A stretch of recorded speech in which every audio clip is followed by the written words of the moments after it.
Yo, what's up mga tropa pips? Nako, heto meron ako napansin dito kay Senator Bongo. Bakit pinagpipilitan niya na makapunta kay Digong? May dala pang ambulansya, sumakay pa ng SUV. Nako ha, may masama ba kayong plano? Panoorin po ninyo to. Kaming ambulansya. May dala po kaming ambulansya. May doktor dito, may procedure sa bukas. Oo. Karapatan ng Pilipino yan. Oo. Sir, Diba karapatan ng Pilipino? Medical muna. what will happen to him, Sen. PG? Sir, ano sabi Sir, sa inyo? ang plano nyo, ilalaban nyo dalhin muna sa ospital bago. Kailangan muna, check upin muna ng doktor. Pero nasa kanila na, sir. Sir, saan po yung dinaan, sir? Hindi saan po yung dinaan? Kami pinapasok. Apo, saan po yung dinaan, sir? Sir, panawagan po natin. Panawagan po natin sa taong bayan. Magdasal niyo po ang kanyang kalusugan. Magdasal niyo. Ingat po. Bakit pinagpipilitan niya ni Senator Bongo? Mayroon namang mga doktor na kasama doon si Digong. At chinek up po si Digong, pati ang kanyang mga kasama. Meron namang tumingin kay Digong na doktor. Bakit kailangan pa yung doktor niya? Magkaiba pa ba yun? Siyempre, kung ano man yung doktor na dinala doon ng ating gobyerno para kay Digong, ay alam kung ano ang mga karamdaman ni Digong. Alam kung ano ang mga gagawin kay Digong. Saka isa pa, matanda na pala si Digong. Marami ng sakit. Ba't nagpunta pa ng Hong Kong? Diba, bakit kung saan-saan pa nagpupunta? Kung saan-saan pa naglalamierda? Tapos ngayon sasabihin, maraming sakit. Marami ng karamdaman. May back pain. Talaga ba? Ba't nakapunta pa ng Hong Kong? Kasi kung ako ay matanda at may back pain, hindi na ako pupunta ng Hong Kong. Ay nako. Totoo kaya yung chismis? Tinanggihan ng China? Ngayon, eto pa. Sabi ni Senator Bongo, nagugutom na raw si Digong, wala raw pagkain. Panoorin po ninyo itong video na to. Nagutom na raw. 250, di ba? Andyan sila.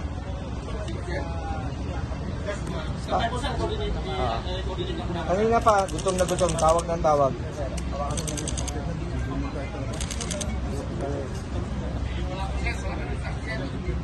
Pagkain naman to eh. Paano lang, pabigay lang. Pakiabot lang, pakiabot ko lang ha.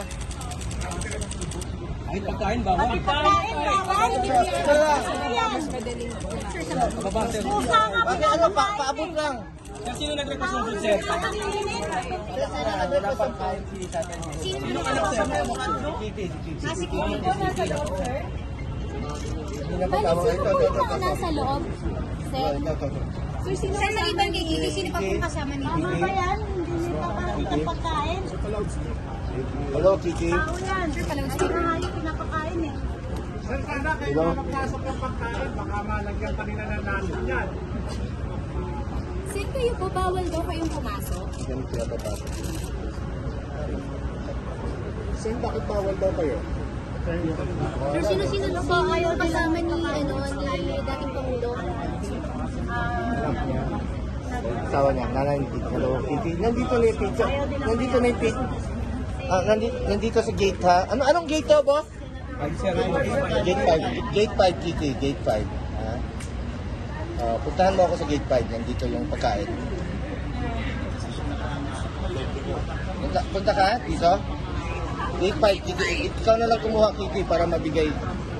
Kami ang nagpapasahod sa inyo.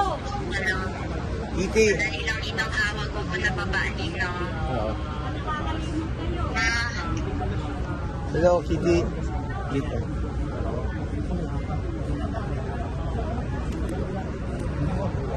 Ayon po dyan, sa video na yan, sabi ni Bongo, gutom na daw si FPRRD.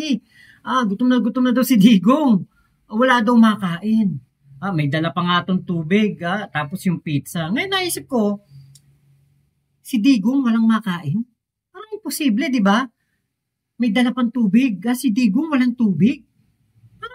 Parang napapaisip ako, pwede ba na walang pagkain si Digong at wala ding mineral water doon sa loob ng Villamor Air Base na yon, sa opisina na yon? Alam niyo po parang niloloko tayo ni Bongo eh. Meron ako nakitang video na kung saan meron po namang pagkain sa harapan ni Digong. Mukhang masarap pa nga yung mga pagkain na dala ni Digong pagkain na nandun sa harapan ni Digong. At tingin ko, mas kakainin ni Digong yung mga pagkain na nakahain sa harapan niya kaysa sa dala ni Bongo na pizza. Kasi yung pizza pang mga kabataan yan eh. Yung mga matatanda katulad ni Digong, di mo mahilig sa mga pizza yan, di ba? Panoorin po ninyo. Here we are, seeing the one of the best, questionable one of the best. Sir, even foreign lahat, ginigiba natin natin ang Pilipinas. So ngayon po, dyan po sa nakikita ninyong video, meron po tayong nakikita dyan na pagkain, may mga plato, platito, may mga plastic na pinaglagyan ng pagkain, yung container niya, at meron din pong mineral water at soft drinks. Nakikita niyo naman dyan. Kaya nagtataka ako, bakit sinasabi ni Bongo na gutom na etong si FPRRD? Hindi ako makapaniwala na ang isang Bongo po ay magpipilit na makapasok sa Villamor Air Base kahit na wala naman siyang business doon. Diba, yun ang totoo. Senador ka, dapat nasa Senado ka. Kung ikay mangangampanya, hindi ka naman dyan mangangampanya. Pero bakit pinagpipilitan mo ang sarili mo na pumasok dyan sa Villamor Air Base? Bakit? Diba, hindi ka naman abogado ni Digong. Hindi ka naman personal aid na ni Digong. Nandoon na ang kanyang pamilya, nandoon ang kanyang asawa na pinaka-importanteng nasa tabi niya. Pero bakit pinagpipilitan mo ang sarili mo? Ano pang balak mo? May dala kayong ambulansya. Tapos sumakay ka sa SUV na nag-face mask pa.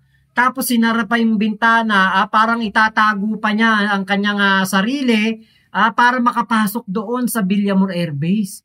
Kaya nagtataka ako at gusto kong tanungin, plano nyo bang itaka si Digong?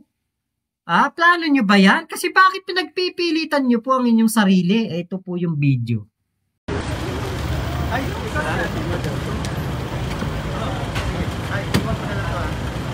Ato sa ni. Ito na ni Attorney Big, ha? Sige. Boss. Baka pwede magkita kami. Para ma-validate ko yung notary. Lika na, pasok ka na. Oo. Sige, saan yung document?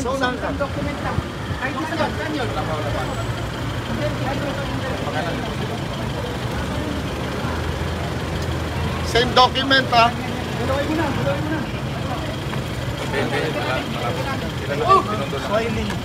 Nung nakita ko, tumakbo ako dito kahit nag-ayon ako, matagal kayo nakita. Boss! Dali, yung oras, sinahabol yung oras. Sinahabol yung oras. Kailangan sumakay na po kanina, hindi pa rin po. Ayaw nilang papasukin. Anyway, ayaw nila kaming papasukin. Importante muna yung kalusugan ni Pangulong Duterte. Kulang-kulang yung mga, sana yung mga medtech kanina ayaw papasukin.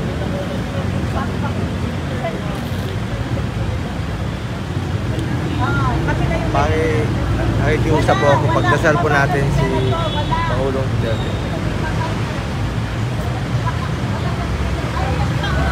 Okay lang. Bababa na ako para makabalik na siya. Hindi na ako papasok. Ayaw akong papasukin dito.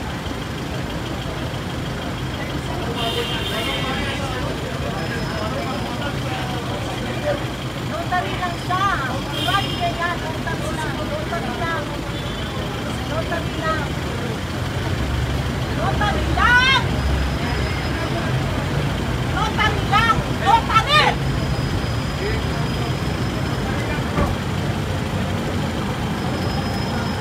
Karapatan ng presidente yan. Wala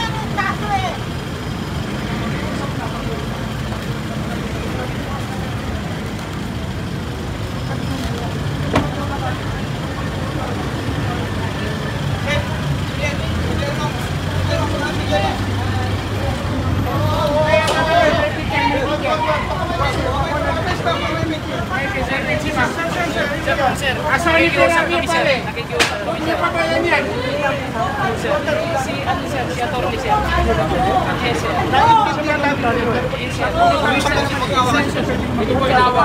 Nakibukas na lang, notary na lang. Bro, pagbigyan mo na, notary lang yun naman eh. Nasa batas yan. Di, sila lang. Sandali lang, Tiniente. Sandali lang, may usapan naman tayo. Yung notary lang. Notary lang. Yun lang. Usapan naman tayo, yung notary lang. Notary lang ang papasok.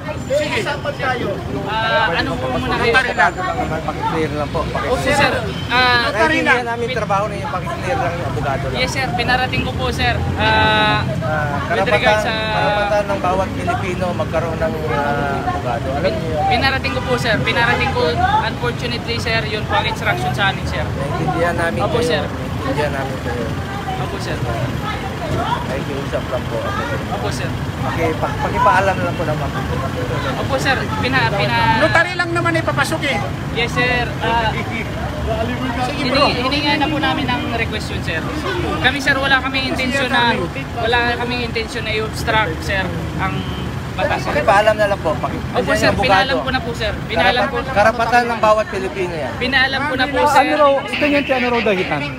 Yun po, sir, ang instruction namin. Alam ko, sumusunod lang, pero anong dahilan? There must be a reason. Pakiusap lang. Ano lang, pakiusap lang. Pilipino tayo. One love, one mission. Ano ba yan?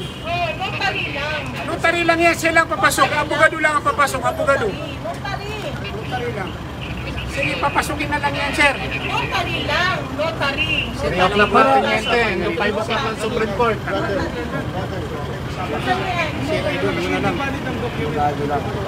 Tiniente, 5 o'clock lang na Supreme Court. Hanggang alas 5 lang ang Supreme Court. Aray ko, boss. O, sige. Kasi ito si sir. O, saan niya? Gusto ko pasok ng umilahan. Yun po, sir, ang instruction. Pare, yung notary lang naman yun. Sir, na-erase ko na po yung concern, sir. Unfortunately po, sir, yun ang instruction sa amin, sir. Yung document lang po na kinukuha, yun lang po yung dadaling. Yun na lang. Dokumento lang naman. Sandali. Kailangan manumpa Yun lang. PRRD Opo, doon sa sir. notar. Opo, sir. Ito, Pero notaryo. na-erase na nga po namin yung concern na yun na, Okay. sir. And then, ngayon yung document, sir. Yun na lang. Yung document, sir. Yung document, sir. Dali na, sir. Padali niyo yan. Iparating mo na lang. Opo, sir. Naiparating ko na po, sir. Naiparating ko na po, sir. Sama natin si Madam. Susunod naman kami sa inyo. Opo, sir. Opo, sir. Ano po muna tayo? Papasok na natin. Dito na po kayo. Mga sirs. Sir, papel lang naman. Mga dito na po kayo. Dito. Papel lang. Pati itong si Israelito Torion, si Vic Rodriguez, gustong-gusto nilang makapasok doon kay Digong. Hindi nga kayo pinapapasok, di ba?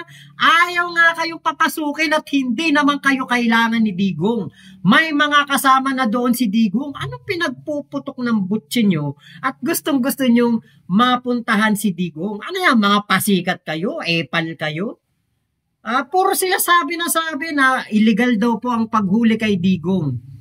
Alam nyo, hindi kikilo si General Torre kung illegal yan. Hindi kikilos ang DOJ kung illegal yan. Actually, meron nga tayong kopya ng mga etong warrant of arrest ni Digong. At yan po ay ating isasama dito sa panghuling bahagi ng ating video. Isasama natin para makita po ninyo ang 15 page ng warrant of arrest ni Digong na talagang meron, nag-e-exist. At ito po ang ibinigay sa ating gobyerno para po makipagtulungan ang Interpol sa paghuli kay Digong at makipagtulungan ng ating PNP. Ayan na. So, napapaisip talaga ako, bakit po kayo atat na makapunta kay Digong? Bakit nyo po gustong-gustong puntahan si Digong? Bakit po kayo taing-tae na makapunta sa dating presidente na ngayon ay maaari na, ngayon mga oras na ito as of this moment, anong oras na ba? 4:42 na po. 4:42 na po ng hapon. Ayan, 4:42 na ng hapon. Ay, hindi pala kita. Ayan, 4:42 na po ng hapon. Baka ngayong mga oras po na ito, etong si Digong ay sinasakay na sa eroplano at dadalhin na sa The Hague, di ba? Sa Netherlands. Wala na pong makakapigil yan. Hindi nyo na mapipigilan yan. Hindi nyo na po yan na magagawan pa ng paraan dahil tadhana na po ang kumilos. At ito po ang tadhana ni Digong. Hinamon niya ang ICC, hinamon niya ang mga huhuli sa kanya, hinamon niya ang proseso. Ngayon, nandiyan na, nasa harapan niya na ang proseso, siya po ay sinisingil na sa kanyang hamon. Sino kayo para pigilan ito? Sino kayo? Ang ating Pangulong Bongbong Marcos ay hindi nakikialam, hindi siya nakikipagtulungan, tanging ang PNP lamang po ang pwede na hinga ng tulong ng Interpol dahil tayo po ay kasapi sa Interpol. Hindi man tayo kasapi ng ICC, pero ang Interpol po ay under tayo. Kasapi tayo dyan. So wala tayong magagawa. Walang magagawa si General Torre. Walang magagawa si General Marbil kung hindi makipagtulungan sa ICC. Pero bakit parang gusto pa ninyong pigilan ang ginagawa po na proseso? Si Digo nga ang naghamon para po mapabilis ang pagkakahuli sa kanya. Diba? Kaya nako pasensya na po kayo. Minsan talaga mahirap yung maghamon. Minsan talaga mahirap yung masyado kang matapang, masyado kang mayabang. Dahil darating ang panahon na titiklop ka at ikaw mismo ay mapapaisip, bakit ko ba ginawa yun? Bakit ko ba hinamon yun? Nasa huli talaga ang pagsisisi. So, lamang po, maraming salamat sa pagsama nyo dito sa aking vlog na ito. So, iiwanan ko po ang katanungan na ito. May plano bang itakas ni Bongo, si Digong? Ba't ganon? Diba? Ba't pinagpipilitan niya kanya sarili doon sa Villamor Air Base? Mangampanya ka na lang. So, lamang po, Momo Chup Chup. Love you. God bless us all. Pilipinas. God first. Ang alam niyo, ang ganda ng kanta ngayon para kaya dating Senador Laila de Lima, kaya Trillanes, at sa iba pa na kay BP Lenny, yung mga inagrabyado ni Digong. Alam niyo kung ano yung magandang kanta ngayon, We are the champions, my friend. We'll keep on fighting till the end. We are the champion. We are the champion. Nahuli si Digo. And we are the champion ng Pilipinas. Bye-bye po.